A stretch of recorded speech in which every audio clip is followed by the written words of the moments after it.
Good afternoon and welcome to our webinar, an inside look into the LexisNexis Risk Solutions 2018 True Cost of Retail Fraud Study.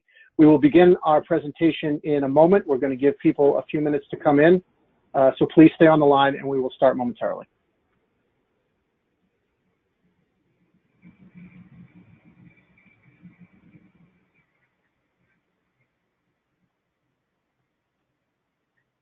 Our webinar will begin in a moment. Please stay on the line.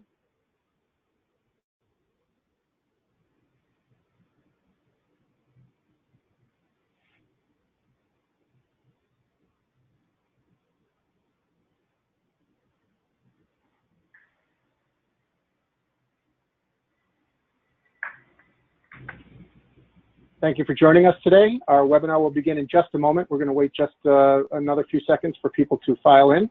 Please stay on the line.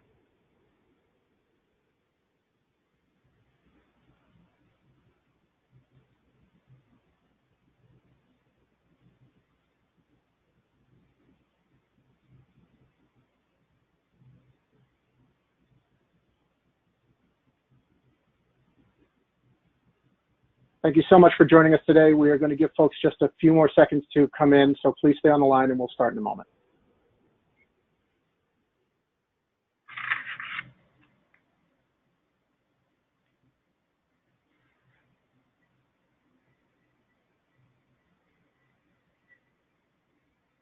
Hello, thank you so much for joining us today. My name is DJ Murphy. I am the editor-in-chief of cardnotpresent.com. We have a really great webinar today. Our event is an inside look into the LexisNexis Risk Solutions 2018 True Cost of Retail Fraud Study. I'm very excited to hear about the True Cost of Fraud study this year. As an editor and a reporter, I wait for this report every year. This is, in our industry, a very important document. As everybody knows, the cost of fraud is not confined to the value of the transaction, the fraudulent transaction. There are other costs involved, and LexisNexis every year does a really great job of identifying how that cost affects all sorts of different merchant groups. For the last year and this year, they have looked at various sectors separately, which has been a great change for us, especially in the media industry who cover the event. And I'm very interested to hear what our guests have to say today about the retail sector and what the report has showed this year. So I'm going to introduce our speakers today. I'm really happy to have them. Chris Ryman is a vice president and principal of KS&R. KS&R is a global custom market research firm. They offer both qualitative and quantitative research services with diverse industry experience in the risk management, technology, finance, insurance, retail, transportation, and healthcare sectors. With more than 20 years of experience, Chris has a broad consulting background, guiding clients with fraud and financial crime assessment, customer needs exploration, market opportunity analysis, and new product and service development. We also have Kimberly White from LexisNexis Risk Solutions. Kim leads market strategy for fraud and identity solutions with a focus on identity proofing at onboarding and new account opening scenarios. She's responsible for understanding market needs across global commercial markets, developing solutions to meet those needs, and communicating the portfolio strategy to the marketplace for LexisNexis Risk Solutions. Kim has nearly 25 years of experience in global market strategy in the area of fraud and identity management, product management, and corporate finance. I am really happy to have both of them today. I'm going to turn it over to them in just a second. I did want to remind everybody on the call that they are interested in taking questions from the audience. We may not get to them all, but please look for the questions tab on your dashboard and ask them. If we do not get to all the questions, someone will get back to you offline with the answers to your questions. So don't let that prevent you from asking them in the first place. So without further ado, I'm going to turn it over to Chris. Chris, thank you so much, and take it away. Thank you, DJ, and thank you to everyone in the audience. We're really excited about going through these findings with you and to show you how the true cost of fraud and all the trends and the challenges are really shaping up this year. Before we review the study results, let's take a few minutes, talk about why we do this study and the scope of who we surveyed, and some definitions that are going to be helpful when we're looking at the key findings. The overall objective of the 2018 True Cost of Fraud study for retailers, as it has been in the past, is to call attention to the threats that merchants will face from rising risk of fraud, and to point to ways that retailers can optimally protect themselves, especially as they grow. There's a full report that has lots of details available, and unfortunately we don't have time to go through it all, but we will talk about the very important key points here, that is looking at the cost of fraud and how that impacts the bottom line. We'll see who's getting hit harder by fraud. We'll talk about the factors driving fraud, and we'll highlight some ways to really effectively fight it. To this end, we completed a comprehensive survey among 703 risk and fraud executives in retail organizations, and this included a good mix of business sizes.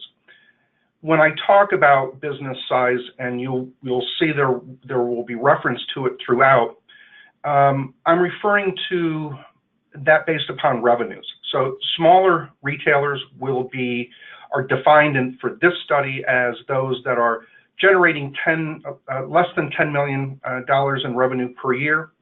Mid-large retailers are defined for this study as those who generate 10 million or more in annual revenues. The other segment that we'll talk quite a bit about are those that sell digital goods and services today. And that refers to any goods that are stored, delivered, or used in electronic format. That includes things such as cloud-based applications, digital subscriptions, e-gift cards, e-books, mobile applications, mobile apps, streaming media, and so forth.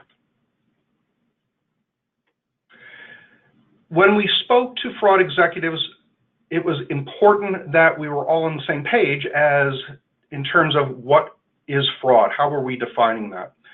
For this study, it refers to fraudulent and or unauthorized transactions, or those that are due to identity fraud or the misuse of stolen payments, such as with credit cards. It can also include fraudulent requests for return or refunds or bounced checks, and the lost or stolen merchandise. What the True Cost of Fraud study does not include is insider fraud or employee fraud. This is entirely consumer facing.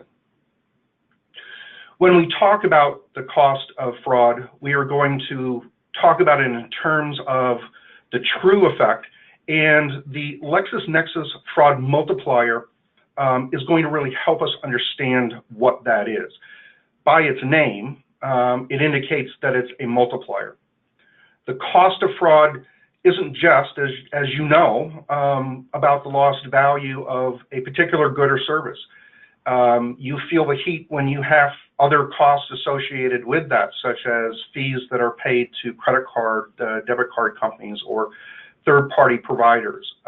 You have the cost of replacing and shipping lost products. You have the cost that would be associated with labor to investigate, with any security applications that you add to try to prevent this. And in some cases, even legal or litigation elements to try to chase after that fraud. So we'll talk more about this. Before we do that, let's take a quick look at the summary of findings, the trends and the challenges that we are going to discuss today. We'll talk about them here, and then we'll talk about them individually. So the key findings in this report are, one, that the cost and the volume of retail fraud not only continues to rise year over year, but it is rising sharply. And most severely among retail merchants that sell digital goods through the mobile channel, particularly those that are mid to large sized businesses. Identity fraud is a serious challenge that is related to this fraud. again, particularly with these larger digital goods selling merchants. And it's becoming even more difficult with the rise of synthetic identities and increased botnet attacks. But retailers really are increasing their efforts to fight fraud. They're not sitting still, and yet they're still struggling with it. So in the other part we want to talk about here is that findings do show that a layering of solutions by identity and fraud transaction solutions can help to lower the cost of fraud and the volume that really drives that. So let's start and look at the first key finding, which is the cost and volume of retail fraud continues to rise sharply year on year. And what we see here is the average reported number of monthly fraud transactions. And this reflects merchants across all sizes. The gray bars represent the average number of fraud attacks that have been prevented per month. And the red indicates those that on average get through, they're successful. Of course, this changes seasonally, but this is a good average across the year. I think the biggest finding here is that the successful fraud attempts, those that are in the red bars, have increased significantly over last year, an average of 29%. And while you see the overall volume of fraud attempts increasing year over year, that's the red plus the gray bars combined, the number of successful attempts is outpacing the percentage growth in prevented attempts. Now, I said that this is an overall view across all merchants. There are particular types of merchants and segments that are driving this more than others. We're going to see that shortly.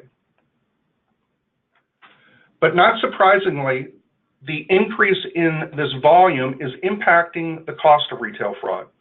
You know, if there are more losses due to more successful fraud attempts, then the cost is going to go up. So let's take a look at this. And first of all, let's take a look at the far right chart. This is the LexisNexis fraud multiplier that I referenced earlier. What it tells us on the far right is that on average, every $1 of fraud cost retailers $2.94 compared to $2.77 a year ago, and compared to $2.40 2 years ago, which is actually a 24% increase in the cost of fraud since 2016. Now, we can break this down to really try to understand what's going on. First of all, as I had mentioned, you know, the cost of fraud is more than just the lost good or service. It is the chargebacks. It is the fees. It's the merchandise redistribution, labor to investigate, IT security, sometimes even legal prosecution. So when the fraud multiplier increases, it generally means that it's the cost of these other indirect costs that are increasing. And so we know that that's what's really behind the driving forces.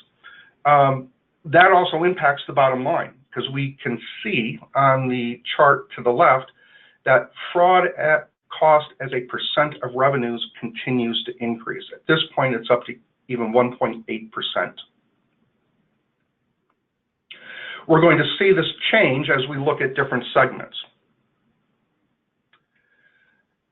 which means that we're transitioning to the second key finding, and that the negative impacts of fraud are most severe for retail merchants that sell digital goods through the mobile channel, particularly those that are mid or large sized businesses.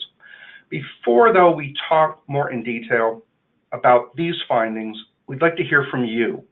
And DJ, our moderator, is going to walk us through a poll question that we'd like you to participate in. DJ? Thank you, Chris. We want to take a quick poll asking to what degree your business has experienced a change in the volume of botnet orders during the past year. So if your botnet orders have increased up to 10% or increased up to 20%, increased more than 20%, had no change in the volume of botnet orders, or if you saw a decrease in the volume of botnet orders. So take a few seconds to do that, and while you do, I want to remind you that we are going to have a rebroadcast of this webinar. So if you miss any part of it, you will be able to find it on cardnotpresent.com after the event.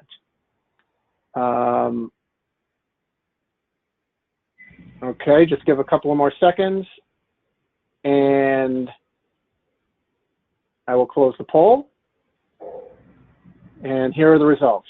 So, Chris, it looks like most have seen no change in the volume of their botnet orders, about 60%, but some percentage did have an increase, 16%,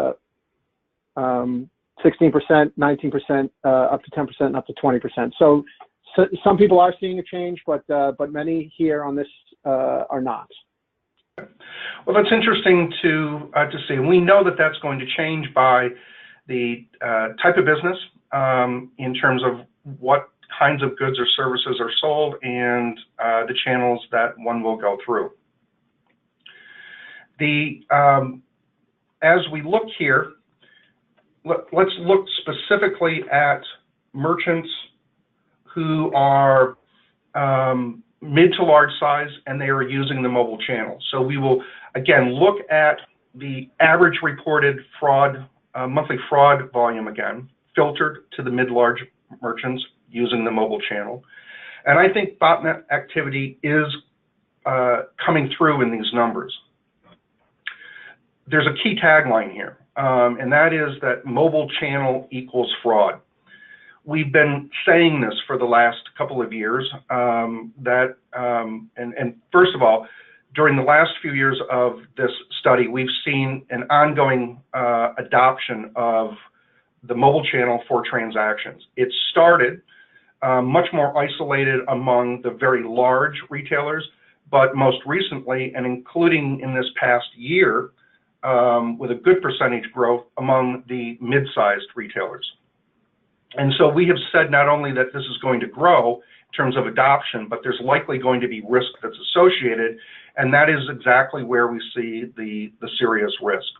But it isn't just about the mobile channel, it is also what's being transacted through it, namely the digital goods and services.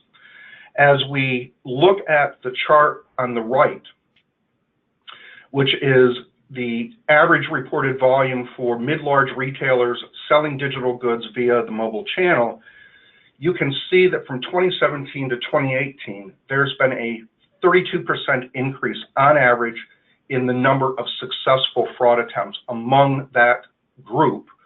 Whereas when we look at the same size retailer using the mobile channel, but doing so only with physical goods being sold, the volume has increased in terms of fraud attempts, but it's much less around the successful fraud attempts. And I think, you know, what we see here is that fraudsters will take the weakest links, and that the mobile channel isn't yet robust.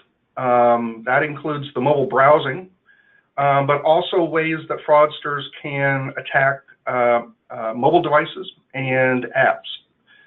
And then when we combine that with the digital goods and services, there's that compounding effect that because digital goods or digital services, that transaction's faster. There's a faster download. There's no really physical address to compare against, or to have that time in between before you ship the good from when you completed the transaction. So merchants are just really struggling with trying to minimize the time in the transaction and manage fraud, but also not cause a lot of friction. And I think that, you know, for digital merchants, I think that correlates to a spike in botnet activity, because with botnets, it becomes a numbers game. They can generate multiple fraud attempts. They can do that fast. They can do it slow. They can look like legitimate customers. And, you know, if there's more consumer activity in the mobile channel, then fraudsters are going to be there. Kim, what are you hearing when you're speaking with these merchants in the market? You know, Chris, I'm hearing the same type of things when we talk to retailers who sell digital goods and services. You know, we've received over the past year a real increase increase in interest in using fraud mitigation tools, and even, using more than one tool to really do that. And I think it is because of the ease and ability to transfer or resell these digital goods. And the overall market for digital goods and services is really seeing an increase in demand. More and more retailers are providing these digital goods and services with higher dollar values and volumes, especially for e-gift cards and online gaming products, which has really increased the risk for these retailers. So we're seeing a really continued interest in using one or more fraud mitigation tools right now. Well, and that's for those that haven't fully implemented or embraced those and are feeling the effects of this increased volume. It certainly is going to reflect in fraud cost, and we see that here on this slide, where the mid-large retailers that sell digital goods through the mobile channel, their cost of fraud, when we think about the fraud, LexisNexis fraud multiplier is up 24% from last year. And fraud cost as a percent of revenue is on average up 21%. One of the things to think about when we talk about cost of fraud in the same sentence as digital goods and services, its chargebacks are of course a part of the cost of fraud, but it's different for digital goods and services merchants. As you know,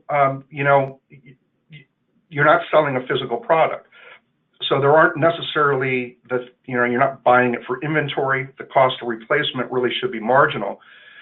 It's the chargeback fees that tend to be levied by third-party partners, whether that is a PayPal or it is the credit card companies, that really tend to have the most immediate effect on this. And the transaction fee sometimes may be more than the actual cost of the digital service itself. If the fee is $15 or $20, that might be the same or more than what the cost is. The other risk involved is that there are many merchants who also have excess chargeback fines, and they can be pretty hefty, $5,000 to, I've seen even up to $25,000. So it gets very costly when you're dealing with this type of good in a channel where there's already a lot of risk and fraud associated. Let's go to our third key finding, which is really around what's going on, what's really driving fraud. And identity fraud really remains that serious issue for retailers. Again, particularly for that mid-large digital mobile channel group that we've been talking about, and really related to the rise of synthetic identities and increased botnet attacks. As before, a couple minutes ago, before we talk about this, again, we'd like to get your input, and DJ, our moderator, has another poll question for you. Absolutely, Chris, thanks. To what degree has the volume of fraud associated with the use of synthetic identities changed for your business during the year? So if you've seen an increase of up to 10%, an increase of up to 20%, an increase of more than 20%, no change, or a decrease. Would love to hear what you have to say about that. Again, I wanted to remind people about the rebroadcast. The presentation is available in a recorded manner anytime after the presentation ends on cardnotpresent.com. Just go to the webinar section. Also, we are taking questions. Please go to the question tab in your webinar dashboard and ask your question. And if we don't get to them online, someone will get to them offline. All right, I'm going to close that, and here are the results.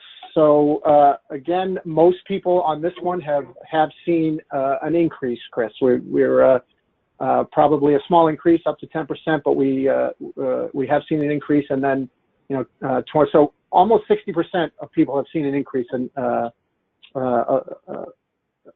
in some way, less so than the botnet question.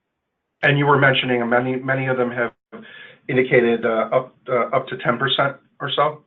Yeah, up to 10% was the most popular answer. 40% of the folks chose that. Up to 20% was another 18%. And then actually a small percentage, 5%, noted an increase of more than 20%. So well over 60% are seeing an increase, at least a small increase. That is very consistent with what we're seeing in our study here.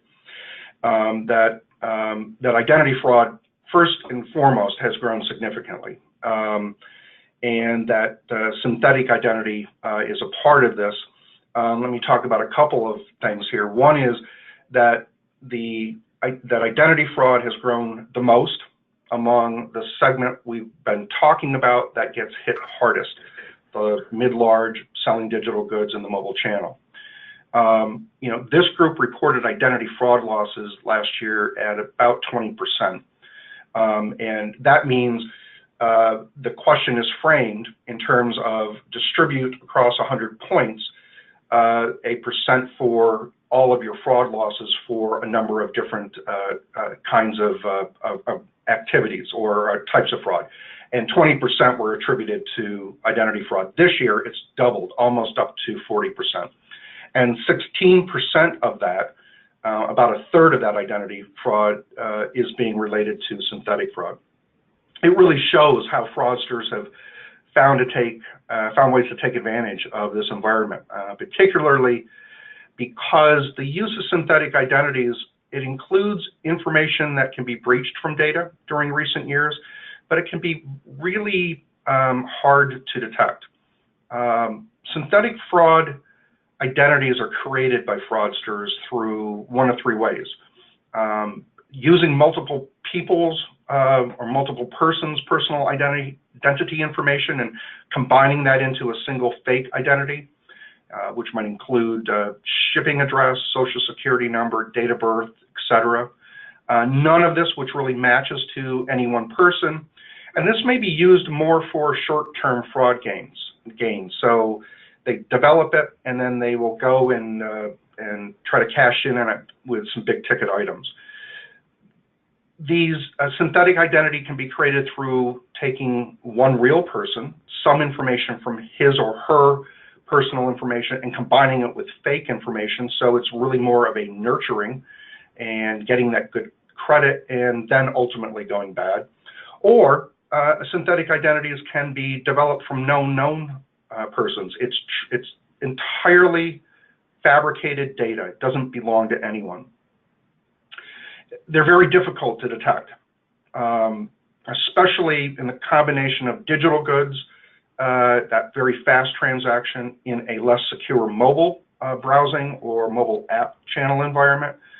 And unfortunately, what this does is it not only makes it difficult to identify fraud, but as you know, it creates friction. You struggle with trying to not delay the transactions and the abandonment, minimize your abandonment, but also if you have to, struggle with manual reviews. And there's really two different kinds of aspects to identity proofing. A lot of us think of, and most people think of, the identity verification. That relates to self-provided data, date of birth, your social, your address. And that's really used to determine if the person on the other end is real and if it relates to a single identity. Although with synthetic identities, because they are so crafty, they can really pass this test. Identity authentication is about confirming that the person on the other end is actually who they say they are. And that has to go above the data elements that are personal information and really dive into, does this person act and know and talk like John Smith? So it's much more question-based, it's much more dynamic. Not surprisingly then, when we isolate this segment of the mid-large merchants who sell digital goods in the mobile channel, we see that identity and device verification, along with new and varied payment methods and balancing customer friction, these are among the top 3 mobile channel challenges. And this is driven by synthetic identities and botnet activities. Merchants are really struggling with having to find the right kinds of authentication data. Kim, I want to I want to also hear, what are you hearing from these kinds of merchants when it comes to this topic? So this data really kind of resonates with what I've seen in the marketplace. Chris, over the past year, I've spoken to many digital goods and services retailers, some high-ticket retailers who historically had only used, not used third-party tools, maybe relied on in-house data for their scoring to build business rules, or maybe they just used like one fraud tool that they had used for years and years, and now they're having trouble because more and more fraud is getting through. And, the fraud challenges that they've talked about, have been around increasing, bot activity. I've heard a lot about synthetic identity fraud as well. I think it's really important to understand your normal user behavior and activity in these channels, and to make sure that it's a human and not a bot, and that's a true identity and not a synthetic identity. I think, when it comes to synthetic identity, this problem is growing and growing, and traditional fraud tools just can't distinguish between a synthetic and a real identity. And and now with synthetic identity, it's pervasive across all industries. It's not just hitting financial services, retail. We're finding synthetic identity hitting in telecom, in communications, mobile media, government, and healthcare industries as well. So it's really a pervasive problem where they're building these profiles to make it seem like a real individual when it really isn't. So I'm definitely hearing these challenges, and it doesn't surprise me with the results that we see in the survey. Yeah, it really is a challenge. It's really frustrating, and it's probably one of the more difficult kinds of fraud that we've really run into. Let's take a look at a profile of merchants who sell digital goods and who ranked identity verification as a key challenge. They're not all just digital-only sellers. They quite often, in fact, almost all of them sell both physical and digital goods. When they tend to use different transaction payment areas or transaction methods. So the mobile browser is used quite a bit. There's a number of them who allow their own branded app, and there's those who will allow transactions through a third-party mobile app. The cost of fraud for this group is much higher than anyone. And what I mean by that, the group of merchants who sell digital goods, they're mid-large sized, they sell through the mobile channel, and they rank identity verification very high. They have the highest cost at about $3.50 for every $1 of fraud. And where they're seeing this is, these merchants represent those who are selling e-gift cards, downloadable software, digital subscriptions, mobile apps, online gaming, streaming media. And it's not just coming from the US. A quarter of them have indicated, at least if they track where the fraud is coming from, a quarter of those people indicate it's coming from Central Eastern Europe. So it was really interesting there. But retailers are not sitting still. As I had mentioned earlier in the key findings, they really are increasing their efforts to fight fraud. And yet they're struggling with it. What we see here is that this is a chart that shows us the percent of merchants who track fraud cost by either channel, which is in blue, or by payment method, which is in red. And the arrows, the red arrows, will show that those that are larger, especially selling digital goods, but large in general, have really increased their tracking of channel and by payment method. So that's an important step. But when we look at a different view here, where blue means tracking those fraud costs by both channel and payment method, and tracking successful fraud in red by both channel and payment method, we see that the numbers get a little bit weaker. So yes, there has been a good increase in the degree and the number of mid-large merchants that are tracking fraud costs by both channel and payment method, and there's been an increase in those who are tracking the successful fraud by channel and pay method, but there still is half or a little bit more of those who are not tracking successful fraud by both channel and payment method. Can you tell us what this means? You know, why is this important for us to call out?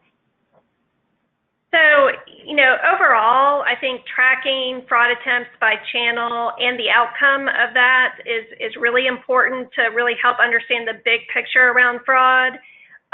You know, a fraud attack can start in the call center, and maybe it be stopped there with the solution, but it may be the only first phase of the entire attack. You may have the fraudster gain enough information from the call center to complete and be successful completing an online application or changing a password profile or profile change. So I think it's important to look at the entire customer journey across all the channels, and all the channels meaning in, you know, whether it be digital or physical, in person, online, mobile, contact centers, chat, virtual assistants, and all payment methods. I think overall it's that's the true omni-channel approach that you need to track fraud and the outcomes to really effectively manage the risk. And looking at it overall gives you that bigger picture. Thank you. Time for one last poll question. Again, I'm going to turn over to DJ to tell us about that. All right, thanks, Chris. The last poll question is actually a statement, and we want to hear how you agree or disagree with it. Increasing retail fraud volume and costs are negatively impacting the economy through lost sales taxes, layoffs, and or consumer confidence. So select one of those if you agree or disagree with the statement, and we will see what is how folks are doing. We are coming to the end. I mentioned asking your questions. Please ask. We're not going to have a chance to get to too many questions today, but somebody will get back to you with any questions that you do have. All right, I'm going to close this, and we will take a look at the results. And yeah, it looks like there's strong agreement with it. About 40% strongly agree, and about 40% agree. 20% have a mixed opinion, and very, very few disagree with the statement. Yeah. I think that's really consistent with, you know, the fact that fraud is increasing, and it really does take a toll. I will come back to the mid-large retailers that sell digital goods. They really have a sense of stress and the negative impact. They do feel that botnet activity is overwhelming, that e-gift card fraud is going to continue to rise, and that it's really becoming more difficult to manage fraud detection while minimizing customer friction. And I should say that last point is the same for other mid-large retailers.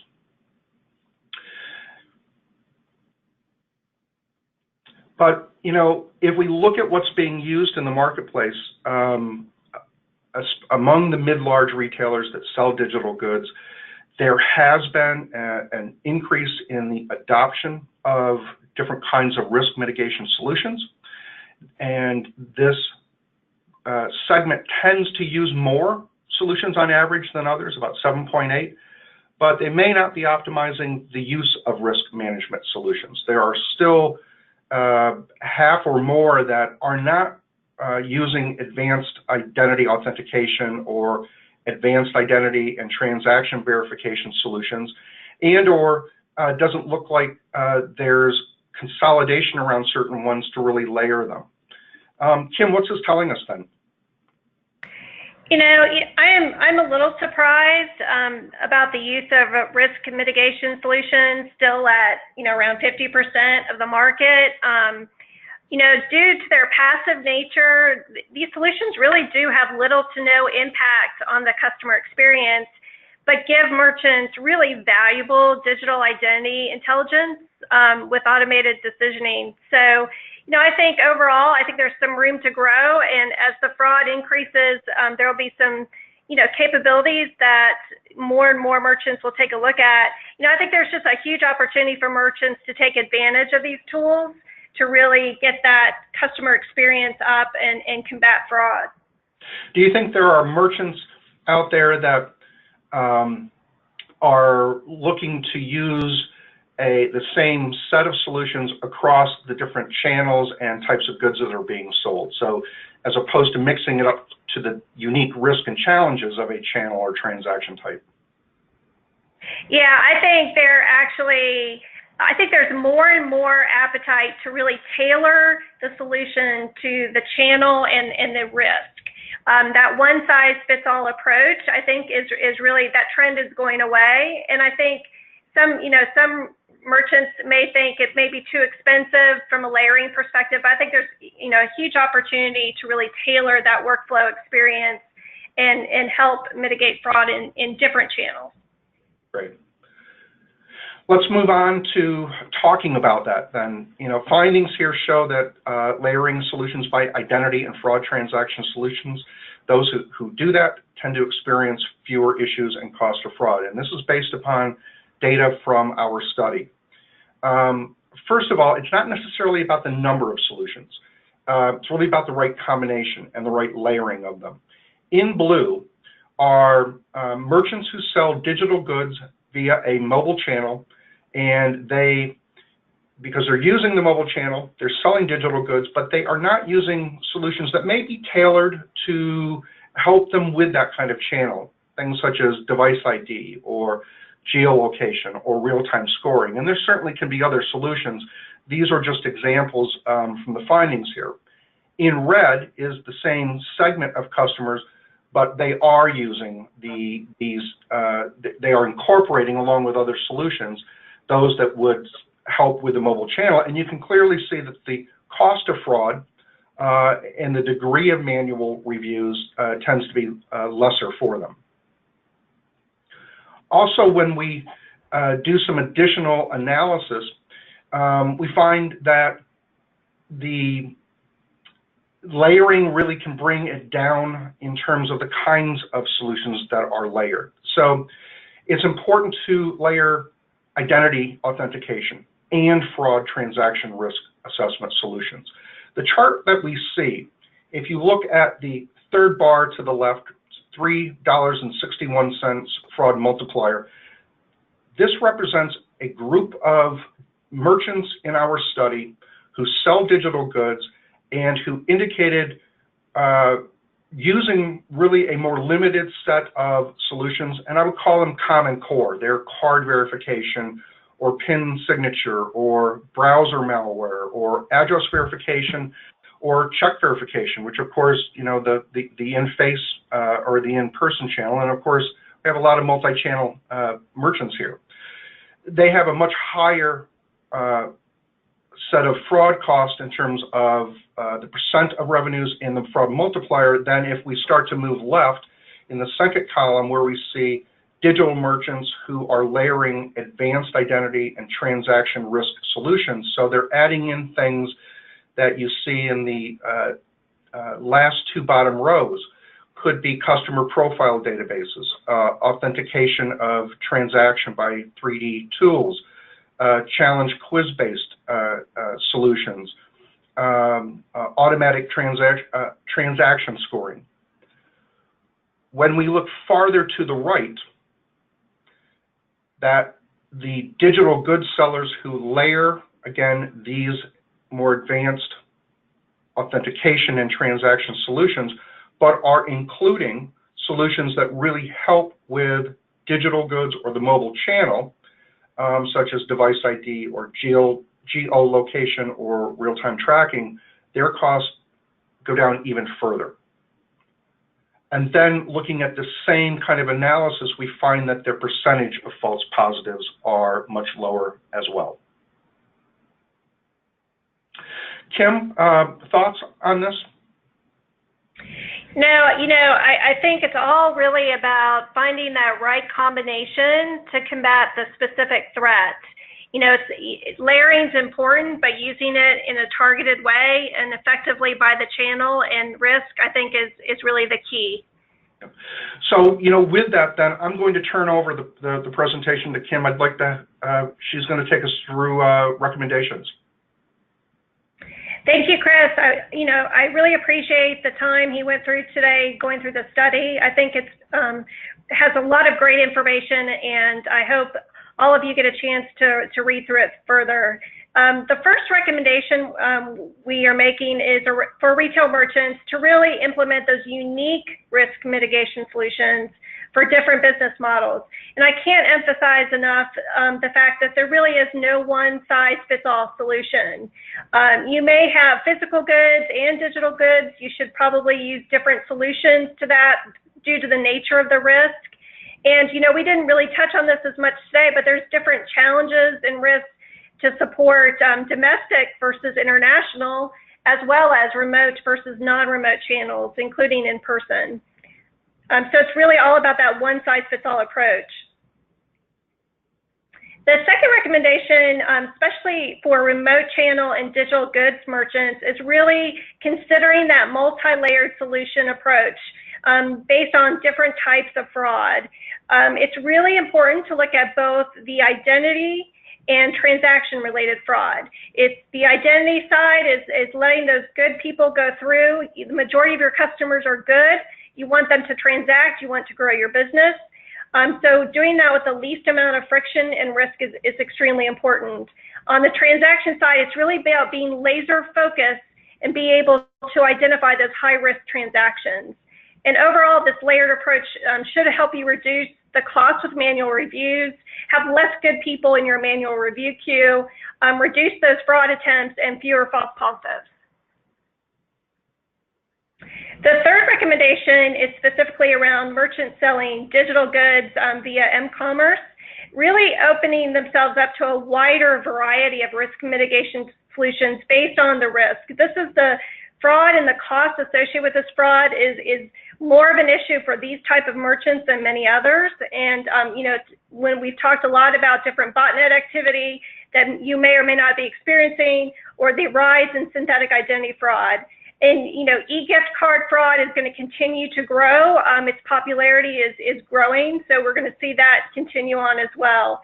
So it's really about that layered solution approach, which supports faster, real-time identity and transaction verification.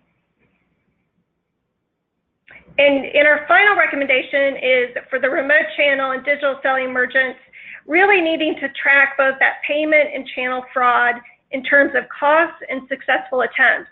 This is the omni-channel view of the customer journey, really understanding fraud occurring multiple ways for multi-channel merchants, looking at the overlap of online and mobile, looking at the remote channel versus the in-person physical channel, because a lot of these frauds perpetrate in one and move to the other, and maybe finish in another. It's really about looking at the different security issues and approaches between online and mobile as well. Again, synthetic identity fraud is going to make this easier and easier. So the ability to use, it's also about the involving use of traditional credit and debit card fraud, but also third-party payment providers and distribution partners for digital goods. So overall, we see a rise with the synthetic identity fraud and what this could do for remote channel and digital selling merchants. So overall, that is our recommendations. I want to thank you. We're going to pass it over to our moderator to take any questions. Okay, thank you, Kim. I appreciate it. You guys did a fantastic job. We do have several questions. We are over past the quarter of the hour at this point, but we'll take one or two and see if we can fit them in. Couple questions on synthetic identities. One specifically, just say, can you talk more about this specifically as a fraud risk? There's a lot of interest in synthetic identities recently, Chris. So I think expanding on that a little bit would be helpful. Sure, I would be happy to. And as you remember how I described how they're developed and created, there's multiple ways to create it with various kinds of information, and so it really becomes insidious in nature. The nature of synthetic identity, the use of it tends to be more long-term, although it can be short-term. But the real tricky part is that and as Kim was alluding to, synthetic identities are meant to look like good standing customers. So a fraudster with one of these will try to get credit. And one of the best ways for credit is to sign up for some provider that has a monthly service and pay that every month and be very good and really establish that good credit rating. And of course, along with the good profile information, they can really look like a person you want to do business with. So it becomes difficult to pick them out from others just based upon some of those traditional risk indicators. The other part about this is that synthetic identity fraudsters, they're professional. They understand the kind of information that they need to know in order to gain approval and pass those traditional checkpoints and those traditional identity verification aspects. They know that kind of information. So they're adept at getting through the traditional filters. One of the other parts here, though, is that since this kind of identity is built upon one that either has some real or altogether fake, there generally isn't a victim, a near-term victim. So there's nobody reporting this to them. It's usually after something more long-term occurs, and if someone's social security number has been used, then a provider or debt collection agency will catch up with them. But that allows them to stay under the radar. Yeah, and I'll just add as well, we've seen from, combating synthetic identity fraud is really looking at the proof of life. There are certain characteristics that a real identity has versus a synthetic identity. So understanding the identity, does it have consistency? Does it have a network of relatives and associates that make sense? Does it have proof points within the lifespan of the identity that make it seem real? And so, that's the challenge we've been bringing with our solutions is to look at those proof of life components to detect whether or not it is a synthetic identity or not. Okay. We'll take one more and make this the last one. This has been it's been great. We're coming up on the top of the hour, but you guys talked a lot about the mobile channel. Someone asked, why is the mobile channel riskier? They understand that it is and saw that through the numbers that it is, but what is the difference between the mobile channel and the online channel? Well, and certainly Kim can talk about this as well.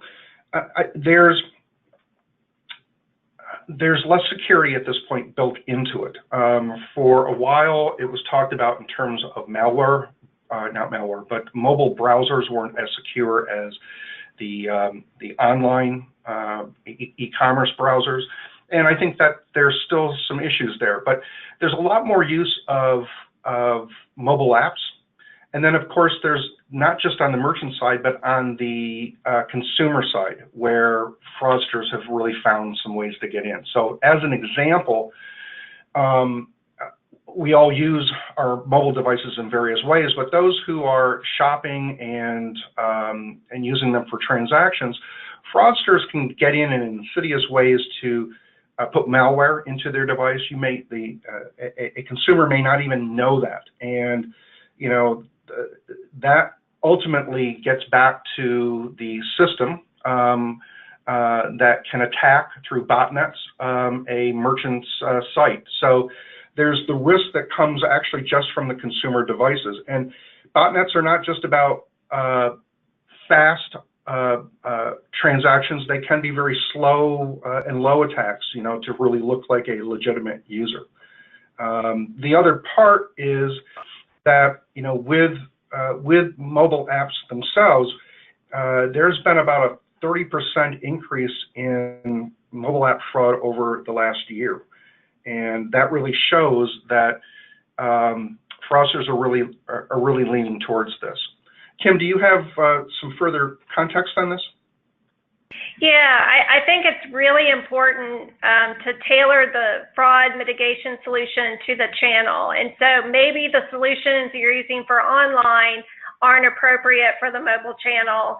You know, there's solutions that we provide and that others in the marketplace provide that can really tailor, you know, the experience to understand, is there malware, is there bots occurring, looking at the user behavior of the activity of the digital identity, is this a known bad device, you know, looking at those type of risk factors. And I think, you know, using those type of solutions are important, but really just looking at the specific channel and tailoring the risk solution to that channel, I think overall is really the key. All right. Thank you very, very much, Kim and Chris. I appreciate it. Appreciate you taking us through the true cost of fraud study, which I mentioned I hear a lot of interest in from my interactions with the marketplace. So having this presentation today was really, really great for us and for all of our cardnotpresent.com community. So thank you so much. And thank you to all of the audience who hung in with us through the hour. And we will return with another topic on another day. Thank you very much, and we will see you the next time.